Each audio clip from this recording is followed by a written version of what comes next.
Hello, Candace. Not you again. Me again. Remember our last oil change? Your boyfriend said he knew a guy who knew a guy. None of those guys knew what they were doing, including you, Todd. Silence your oil change anxiety at Valvoline Instant Oil Change, where you can watch our experts change your oil right from your car. Thanks for coming in. And finish in about 15 minutes. Valvoline. Service you can see, experts you can trust. I'm Mallory Hartley. That's Greg Powers, and it's This Week in Cruton.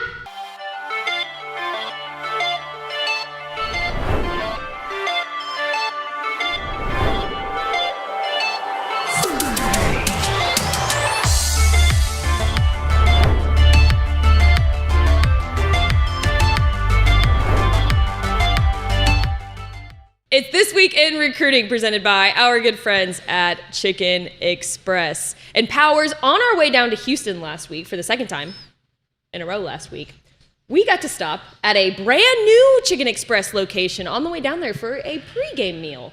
Yeah, I'm going to say the pregame Chicken Express equal with the postgame. We always talk about it being in the postgame because a lot of the players and coaches and stuff get Chicken Express sometimes after the game. But pregame meal, it was awesome. And I got the jalapeno poppers as my side. They're pretty good. And Gavin got the cheese sticks. Yeah. So we were trying all the different sides at that new location, and it was all a great experience. 10 out of 10. While we're talking about Chicken Express, I also want to shout out the Sulphur Springs location. It's my favorite location. Yeah, the Sulphur Springs location. Big, delicious energy. I've been there. I've been to that Sulphur Springs location many times. Well, my son, Hunter Powers, has been there lots in the last couple of weeks. He's always sending me a picture of what he's getting at Chicken Express because he knows the love is in my heart. It's funny that that's one of our group text messages is like what he's eating at Chicken Express for lunch. That's how you know it's good, right? If that's like what your family group chat is talking about, you know that's good. Yep. Well, Step was at the Sulphur Springs game last week, and he said that's what they had in the press box. And I was like, awesome. Man, that rocks. That is a great. That's elite. Press box coordinators, stadium managers. Get that Chicken Express in the press box. We're always appreciative of Chicken Express for being one of our favorite sponsors of our favorite segment, This Week in Recruiting. Shall we go ahead and get started? Let's do it. Big week this week. We'll start here with our prospect on the rise. Our prospect on the rise this week, let's talk about the class of 2029. What? Freshman. Fort Worth All Saints 2029 offensive lineman Carson Campbell, 6'3", 290-pounder, has put his name on the map with a strong freshman season so far, securing offers from North Texas, which was his first Division I offer, Texas Tech, Arizona State, Baylor, Colorado, and Louisiana Tech. Powers, in his bio on Twitter, it says his age in there. 14 years old. It's crazy. And he's 6'3", 290 pounds. Well, he's also playing in a program in Fort Worth All Saints that is no stranger to winning. You know, they won the state championship last year, went 14-0, 7-0 so far on this season. So, I mean, I don't know how many games they won before that, but that's at least 21 wins in a row. And it's a program that doesn't have a lot of freshmen contributors. As a matter of fact, I'm trying to think back in time to the last freshman offensive lineman, and there could be others because it's a program that continuously produces offensive linemen and sends them to the next level. But I'm thinking Demetrius Knox, who signed with Ohio State out of Fort Worth All Saints, might have been the last freshman I can remember. And guess what? It worked out pretty okay for him. What All Saints loves to do on their offensive front is have a 7-man rotation. And they have Carson Campbell already mixed in with that rotation with some upperclassmen, and his tape definitely pops. You look at this offer list and you can see he's already got, 3 or 4 P4 offers on it. This week he got Colorado and Louisiana Tech to add to Texas Tech and Baylor, Arizona State. So that's 4 P4 offers right there. So out of the gates, his tape is matching his upside and potential, and I think that he's going to make a perfect fit on the interior offensive line at the next level. Whether that be his guard or center, time will tell, but being able to center snap would certainly add to his athletic profile. Well, I like his tape, too, because like you said, he's probably projecting to be an interior offensive lineman, but if you watched his tape all the way through, he had a couple of reps there at offensive tackle as well, so that versatility will only help in the long run as well. I guess we say project to offensive guard, but he is, like you said, 14 years old. He's huge. He's 6'3". I mean, who's to say that he's not 6'5" 6'5" to 6'7" by the time he's signing with the college. And I think what's really cool about his, I guess, backstory is that he's the son of Cody Campbell, who was a 4-year letterman at Texas Tech, all Big 12, all academic Big 12. So there's definitely a family history of success there. As a matter of fact, if Carson Campbell were to follow in his father's footsteps and play at Texas Tech, he would be a 5th-generation Red Raider. Well, and what I liked about searching up his Texas Tech career, I think he was part of Mike Leach's first recruiting class at Texas Tech, and I thought that was really cool to that's a cool note. Yeah, it's a cool note to see. But going back to the offensive line class that Fort Worth All Saints, they continuously put out these big-time offensive linemen. Their offensive line coach, Josh Offield, played offensive line at Sam Houston State. So he's got that pedigree of knowing how to play at the next level and being successful at the next level. Well, what's really cool about Coach Beck's program at All Saints is that a lot of the players have come back into the coaching fold, and that really tells me that people love to be around the program. And this is a team that I think is favored definitely to win another state championship this year in the private school ranks, but it's also a team that's loaded up for the future because you don't only have, Carson Campbell in the class of 2029, you have 2028 wide receiver Jayton Briles, who is the son of Kendall Briles, and then a guy that you really need to know, Kingston Byard, 2027 defensive tackle over there. He's already got an offer from Houston off of the top of my head. This dude's a warrior up front. Like, he really goes to battle. He's already huge, over 290 pounds. He's like one of those Mack trucks who just moves bodies, but he's pretty explosive. So if you're taking anything away from this outside of Carson Campbell, keep your eye on some of these other All Saints players like Byers and Briles who are coming up as well in those classes. They're going to be college recruiters flocking over to Fort Worth. Are you saying that All Saints is not going away? No, they're not. Shocking. Yeah. They're a consistent. They are such a consistent program. Right. I mean, they've been successful for years and years and years. I'm putting them, I'm putting All Saints, Parish Episcopal, and really Bel Air Episcopal as 3 of the most constant private school producers of talent since I've been doing this. Too. Yeah, I think Fort Worth Nolan Catholic is. Argyle Liberty Christian is going to have something to say about it now, but I'm just thinking about like in the annals of time. I think Coach Beck has been there 19 or 20 years. Coach Steve Lee's down at Bel Air Episcopal has been there a long time. Coach Novikov at Parish Episcopal has been doing his thing now for a very solid amount of years. These teams, these are like the go-to programs. Absolutely. He's our prospect on the rise. It's All Saints 2029 offensive lineman Carson Campbell.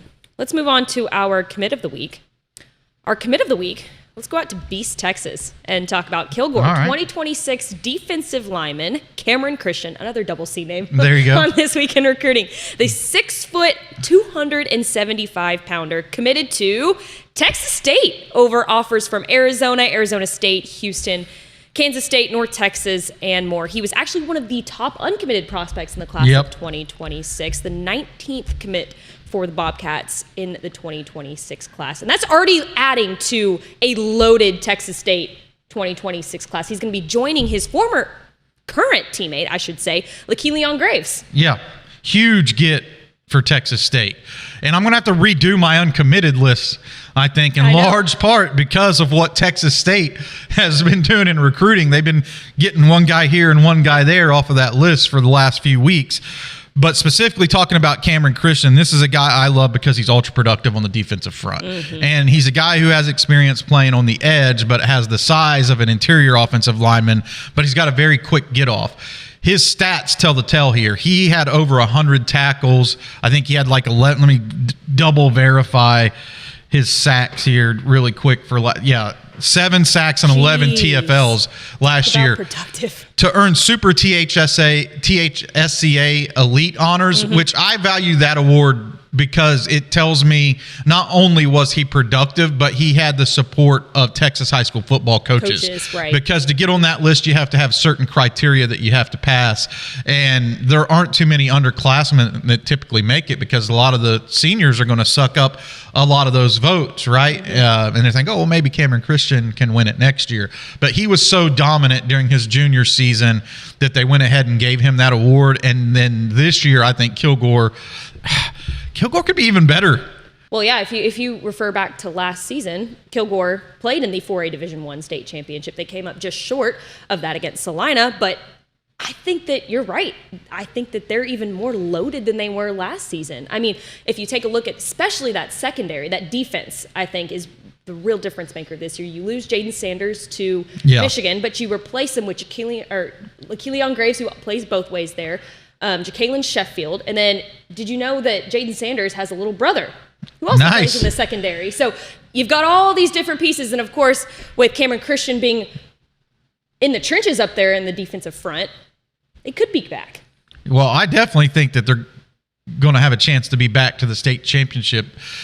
They picked up 2 huge wins in a row. In what I thought was kind of dominating fashion, and that's why Coach Fuller was our Coach of the Week this week. They beat Tyler Chapel Hill in convincing fashion and then doubled down with the commanding victory over Lindale. And I saw Lindale in person against Gilmer. They're pretty good. They're in different divisions, but like Lindale is a good team, so that's a good win. Well, you talked to Caleb Walker after that Lindale win, and that's actually probably a good comparison for Cameron Christian. Not necessarily body style type, but the way that they attack every play. They both are high. Yeah, they're both high motor guys. They're both guys who play with relentless effort. And these are the type of additions that Texas State needs to have to be able to continue to reinforce that roster. Because as you know, winning brings a lot of attention to your program, and their P4 programs trying to come and pick off Texas State's talent every single season. But I love what they're doing on the recruiting trail because they're backfilling in with tremendous Texas high school football talents who have high ceilings. They can develop, or they can be instant impact type of freshmen like Xavier Warren, who I think can come in and make a day one impact at Texas State, and then filling transfer players in around that. And who can we keep? Right. And they're starting to get a lot of these players like Cameron Christian, Lakeelion Graves, Xavier Warren, Amiri Barnes, like all these guys that are those type of dudes. Could be an instant impact. And then moving to the Pac-12 too next year. Yeah, that's big. That also helps, and it's big for the program as well. So big get for Texas State Bobcats. He's our commit of the week. It's Kilgore 2026 defensive lineman Cameron Christian. Cameron Christian. Let's move on to our underclassman of the week. We'll round it out here and talk about Frisco Lone Star 2027 athlete Karece Hoyt, the 6'1". I feel like we've been talking about him forever, but he finally made his commitment last couple weeks ago. 6'1", 200-pounder, recently committed to Baylor over Texas Tech, Kansas State, Michigan, Penn State, and Texas A&M. Hoyt is rated as a DCTX 4-star and is a member of the 2027 5-star watch list. Man, that's a big honor. Yeah. As you remember, there's only 5 stars in each class when it comes to the DCTX rankings. Yeah, he is a big-time talent. And, of course, he was in our DCTX Rising Top 25 freshman. So you were right. He's been a name that we've known about for quite some time. This is a absolute monster haul for Baylor because Karece Hoyt is like that. Like, he's one of these guys who can just play anywhere. As a matter of fact, I think that he scored 5 touchdowns in the Frisco win. He played safety, slot, wide receiver, wildcat quarterback, kick returner. Crazy. He can do a little bit of everything. He specifically played quarterback last season. And it was going to be an interesting transition, but he did not miss a beat. No. He really showed his dominance right out of the gate in a win against Argyle where he played on both sides of the ball. His numbers this year are absolutely sick. Just rushing, he's picked up 377 rushing yards. Yeah. 9 touchdowns. I got him for 10 now. Got him for 10 touchdowns. 10 touchdowns. 232 receiving yards, 3 touchdowns. And let's flip on to the other side of the ball. 2 interceptions. Yeah, he's a ball hawk. He's a ball hawk. I think the question is going to be, like, what position does he play in college? And I'm cheating. I'm just going to go ahead and tell the fans at home. I'm going to rate Karece Hoyt as an athlete and let him figure it out once he gets to college. Or even better yet, let the Baylor coaching staff try to figure it out once he gets to college. The Lone Star guys on the defensive side of the ball have had so much success when they went on to college, but so is the offensive guy. So I really don't know what to project him as. He's a big dude who can run, and my mind definitely thinks I want to put that guy on defense until proven otherwise. But he's maybe like a safety hybrid linebacker mix kind of thing. Yeah, something like outside linebacker safety hybrid. Yeah, something like that. But then on offense, he's a jack of all trades who could be in the backfield, he could be in the slot, he could be split out at wide receiver. So his versatility in that regard is also very valuable on the offensive side of the ball. And Baylor did me no favors.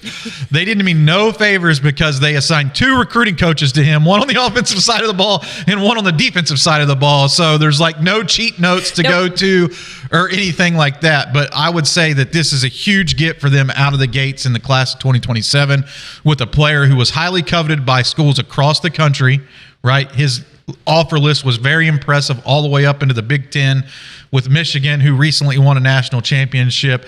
And it had the regional influence from some of the big schools throughout this region. So this is a big get for Dave Aranda. I believe he committed during Baylor's bye week, but it was after that gritty win they had over Kansas State at home. So they got him at the right time. And, of course, he joins only other commit in the class of 2027, Devontae Kirkland. And Devontae staying at home. So that's 2 guys that are really good in that 2020. Foundations for the class of 2027. Yeah. Schools aren't going to back off of these 2 guys because they're that good. But what about the Big 12?